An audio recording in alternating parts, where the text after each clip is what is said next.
복음의 위대하심을 보라. 부활주일 로마서 1장 1절에서 4절의 말씀으로 여러분과 함께 나누고자 합니다. 예수님 부활하셨습니다. 그럼 예수님 부활하셨습니다 하면 여러분은 무슨 대답을 해야 될까요? 할렐루야, 아멘. 가장 또 좋은 것은 우리도 부활했습니다입니다. 예수님 부활하셨습니다. 우리도 부활했습니다. 예수 믿는 사람으로 가장 기쁘고 복된 날이 바로 축복받은 날이 오늘 바로 부활절입니다. 근데 인생을 살다가 저도 어느덧 이제 60대 중반이 되니까 저희 삶 주변에서 일어나는 일들이 있습니다. 여러분들의 나이는 또 여러분의 나이에 맞게 주위에서 뭐 친구들이 결혼을 한다든지 뭐 새로운 직장은 이런 거지만 그 나이에 따라서 일어나는 일들이 조금씩 다릅니다. 근데 이제 우리 주변에서 저희 주변에서는 이제 우리가 새 생명의 탄생입니다. 우리가 지난주에도 김윤희가 100일을 축하하면서 우리가 감사하고 즐거워했습니다. 그리고 또 엊그제 태어난 것 같은 우리 찬호가 벌써 이제 3살이 넘어서 이렇게 커가는 것을 보면 또 감사하고 즐거운 일입니다. 그래서 이 모든 일을 하나님께 감사를 드립니다. 전에는 저는 이런 일들이 그저 평범한 일이라고 생각했는데 이것이 결코 평범하거나 누구에게나 당연히 일어날 수 있는 일이 아니라는 것을 알게 되면서 지극히 평범한 일이 얼마나 감사한지를 하나님께 더욱 감사를 드리게 됩니다. 여러분, 오늘 설교의 제목이 복음의 위대하심을 보라라고 되어 있습니다.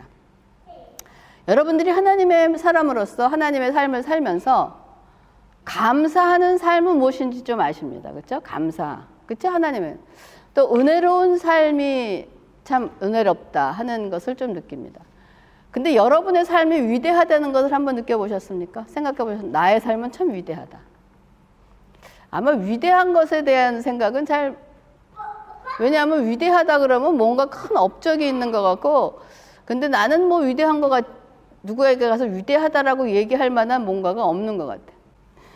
우리가 위대한 삶을 살고 있다는 것을 오늘 이 부활절 설교를 통해서 한번 우리는 굉장히 위대한 사람이다.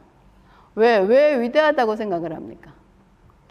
우리를 통해서 누가 나타납니까?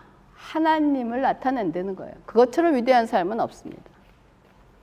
세상에서도 어떤 정권을 잡은 사람이나 뭐 큰 그룹이든 작은 그룹이든 그룹의 1인자 되는 사람, 가까이 있는 사람은 그 사람들에게 모든 사람들이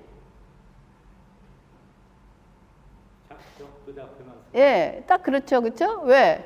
가까이 있는 사람이 하는 말이 곧 리더의 말이기 때문에 가까이 있는 사람은 자신도 모르게 어깨에 힘이 들어가고 뭔가 그런 것조차도 그거를 위대하다라고 표현하기는 좀 그렇지만 그런 사람들도 세상에 있는 사람들도 높은 사람 옆에 있는 사람이 뭐 오른팔이다 왼팔이다 뭐 가까이 있다 하는 것으로 그렇게 자기 자신을 나타내고 위력을 나타내는데 우리는 하나님 보좌 우편에 있는 그 앞에 있는 사람으로서 우리의 삶이 얼마나 위대해야 되고 얼마나 자랑스러워야 된다는 거 여러분 다시 이 부활주의를 맞이하면서 다시 한번 생각할 수 있기를 바랍니다. 우리가 이 부활주의를 맞이하는 것이 그냥 일반화돼서 그냥 부활절, 해피 이스터 뭐 이런 거에서 그냥 어떤 셀러브레이션하고 끝나는 것이 아니라 기독교에서 가장 중요한 것이 여러분 부활이에요. 이 부활이 없다면 우리는 망한 거고 아무것도 아닙니다. 그렇기 때문에 부활에 대한 어떠한 그 개념과 부활에 대한 확신과 부활에 대한 그 위대성을 여러분 다시 한번 생각하기 바라겠습니다. 근데 이렇게 또 이제 내 삶 속에서 이 새 생명의 탄생과 함께 또 많이 접하는 소식이 뭐냐면 이 가까운 가족이나 친구들의 사람의 죽음의 소식입니다. 사랑하는 사람을 볼 수 없다는 아쉬움과 그리움은 말로 다 표현할 수 없지만 이거는 모든 사람이 다 겪어야 하는 일입니다. 얼마 전 여러분도 아시다시피 버지니아에 계시던 저희 가족 김 목사님의 갑작스러운 죽음을 저희 부부에게는 좀 커다란 충격으로 다가왔고 그 남아있는 가족들에 대한 염려라든지 아쉬움이 있습니다. 그 김 목사님이 저보다 손아래 동서지만은 저보다 형님이에요. 5살 위란 말이에요. 그래서 아직은 좀 더 시간이 많이 있지 않나 하는 생각도 했고 또 그분이 열심히 그 복음을 위해서 제자를 삼는 일도 굉장히 열심히 하셨는데 그래 갑자기 하나님의 부르심을 보고선 저거는 누구에게든지 일어날 수 있는 일이구나 하는 생각이 들면서 다시 한번 많은 생각을 하는 시간도 되기도 했습니다. 근데 제가 몇 주 전에 TV 프로그램 금쪽 상담에 어떤 연기자 한 분이 나오셨는데, 우리도 잘 아는 여러분 김주혁 씨 알죠? 김주혁 씨 절친이라고 합니다.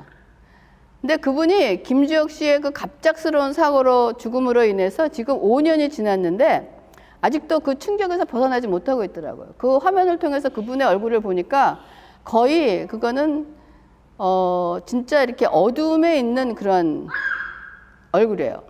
그래서 일상생활을 제대로 하지도 못하고 잠도 자지 못하고 먹지도 못하고 대인관계도 하지 못하고 집에만 갇혀 사는 삶을 살고 있다고 말하고 있는 것을 보았습니다. 여러분, 왜 이런 일들이 일어날까요? 인생을 살면서 여러분 이런저런 문제가 많지만은 그중에 제일 큰 문제는 죽음에 대한 문제입니다. 죽음의 문제에 대한 확실한 대답을 가지고 살지 못하는 사람들이 여러분 세상에 얼마나 많이 있습니까? 여러분들은 죽음에 대한 문제에 대한 해결을 가지고 있습니까? 그리스도인이라면 이 질문에 대한 대답을 가지고 있는 사람들입니다. 그렇기 때문에 여러분들은, 저와 여러분은 얼마나 위대한 삶을 살고 있는지 여러분 인지하고 계셔야 되는 거예요. 우리의 삶이 위대한 이유는 우리의 삶을 통해서 하나님이 일하시고 세상에 우리를 통하여 하나님이 보여지시기 때문에 우리는 하나님의 앰베서더입니다. 그렇기 때문에 우리는 위대할 수밖에 없는 거예요. 그래서 우리가 믿는 복음이 여러분 얼마나 위대한 것인지를 인지하고 이 복음의 위대함에 대해서 지금 바울이 로마서 1장부터 시작부터 말하고 있는 것을 우리가 볼 수가 있습니다. 바울은 여러분 복음은 하나님의 아들 예수 그리스도에 관한 것입니다. 이 성경 전체는 누구의 얘기냐? 예수 그리스도에 대한 얘기예요. 그래서 예수 그리스도가 복음의 중추신기이며 핵심이고 중심이기에 하나님의 아들 예수 그리스도를 떠나서는 기독교 복음이나 기독교가 있을 수가 없습니다. 그래서 예수 그리스도는 하나님으로부터 좋은 소식을 전하는 메신저가 아니라 예수 그리스도 자신이 좋은 소식이고요. 그분 자신이 언제나 중심이며 가장 우월한 위치에 계셔야 됩니다. 그러므로 우리가 전하는 위대한 진리는 예수 그리스도가 세상의 4대 성인 중에 하나가 아니라 하나님의 영원하고 영존하시는 아들이라는 것을 우리가 전하는 것입니다. 그러므로 복음은 여러분 우리로부터 출발하지 않습니다. 복음의 주도권이 우리에게 있다는 것이 아닙니다. 우리가 무엇을 해서 이루는 것이 아니라 복음은 우리의 필요를 채워주기 위해서 있는 것도 아니라는 거예요. 복음은 우리로부터 출발하지 않습니다. 복음은 하나님께서 하나님의 아들이 이루신 위대한 일에 대한 선포이며 공표인 것입니다.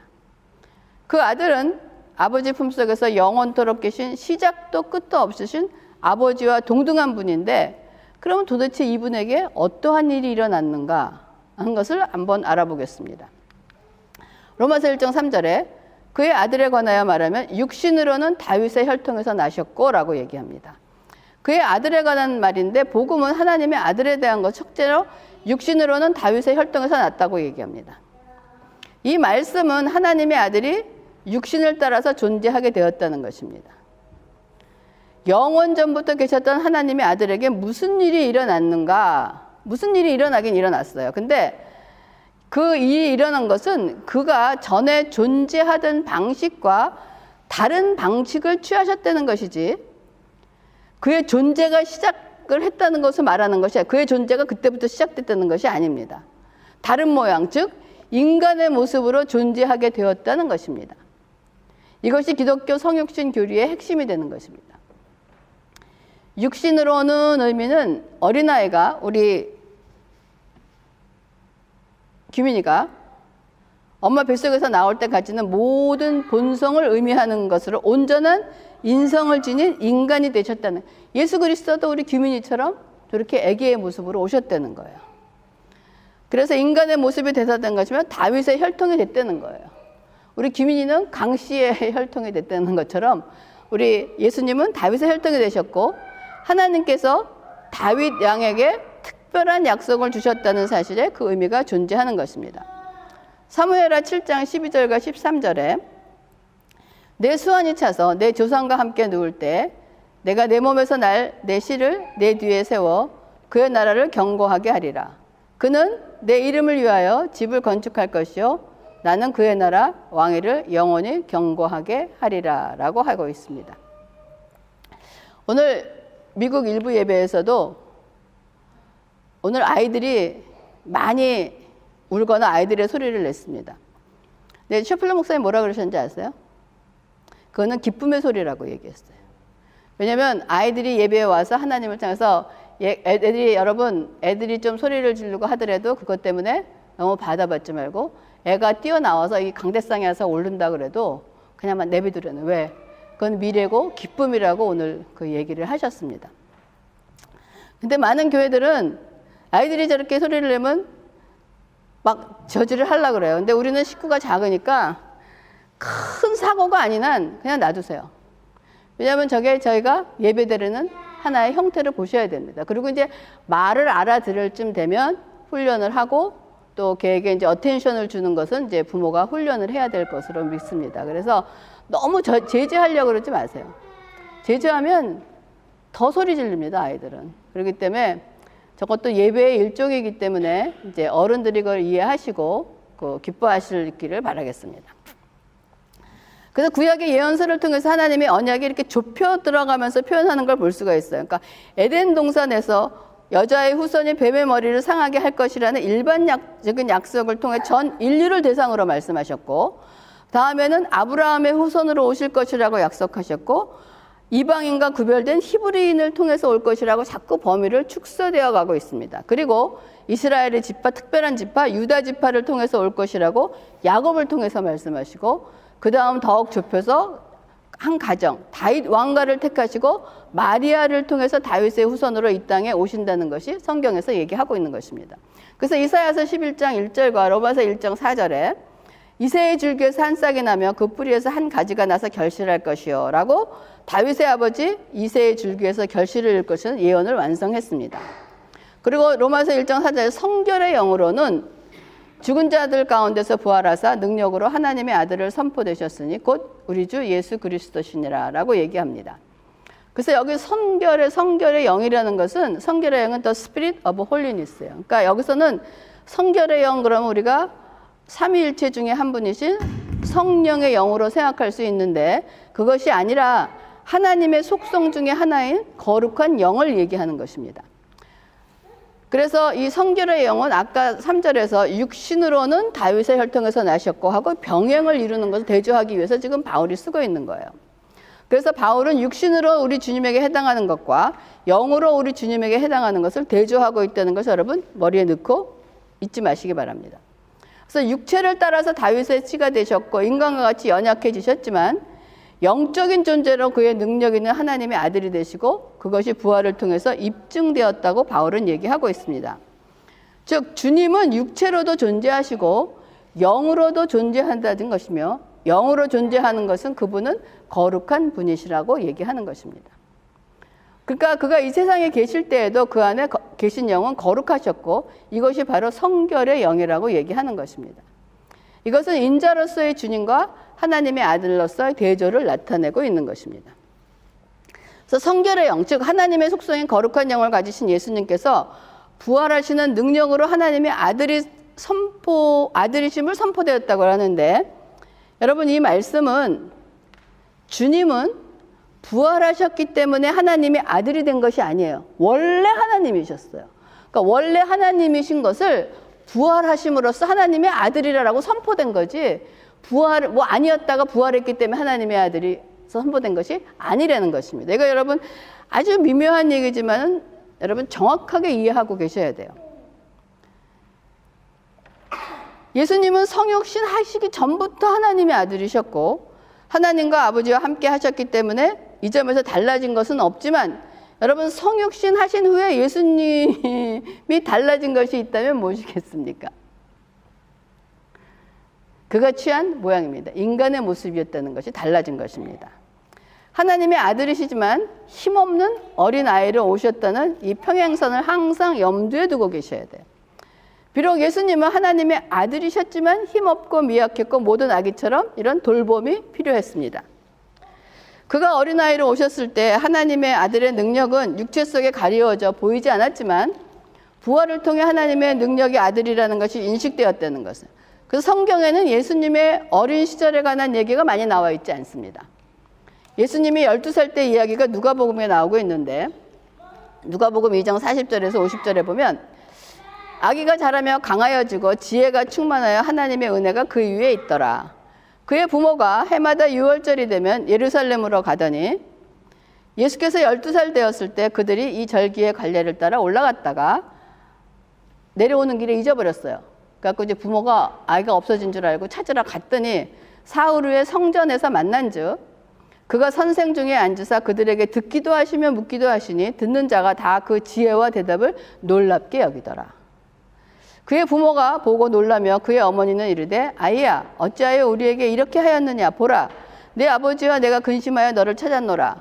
예수께서 이르시되 어찌하여 나를 찾으셨나이까 내가 내 아버지 집에 있어야 될 줄을 알지 못하셨나이까 하시니 그 부모가 그가 하신 말씀을 깨닫지 못하더라. 자, 어린아이지만 자라가면서 하나님의 영에 나타나는 일하시는 것을 우리가 여기서 볼 수가 있어요. 듣는 사람들이 그의 지혜와 대답을 놀랍게 여기더라. 여러분 12살짜리가 하는 얘기가 뭐가 그렇게 대단했길래 그 지혜와 학식이 많은 사람들이 놀랐겠습니까? 그리고 부모가 근심해서 너를 찾았는데 잊어버린 줄 알고 했더니 내가 여기 왜 있느냐 하고 걱정을 찾으니까 50절에 왜 나를 여기서 찾습니까? 내가 아버지 집에 있는 거 당연하지 않습니까? 그랬더니 그 부모도 그가 하시는 말을 깨닫지 못했다는 거예요. 그러니까 12살짜리가 하는 말을 부모가 못 알아듣는다? 여러분들이 하는 얘기를 12살짜리가 못 알아듣지 12살짜리가 하는 얘기를 부모가 못 알아듣게. 이거는 많은 의미가 포함되어 있는 줄을 여러분 우리가 알 수가 있습니다. 그런데 예수께서 사역을 시작하시면서 많은 기적을 행하시고 말씀도 선포하셨지만 많은 사람들이 믿고 따르기는 했지만 예수를 미혹하는 자라 생각했고 죽이려 하면서 예수가 하나님의 아들 하나님이심을 인정하지 못했습니다. 그러나 예수님의 부활은 사람들로 하여금 그의 정체성을 알게 한 거예요.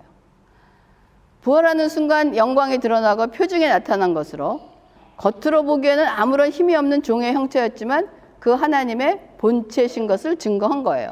그래서 계속해서 로마서 1장 4절에 성결의 영으로는 죽은 자들 가운데서 부활하사 능력으로 하나님의 아들로 선포되셨으니 곧 우리 주 예수 그리스도시니라 라고 해요.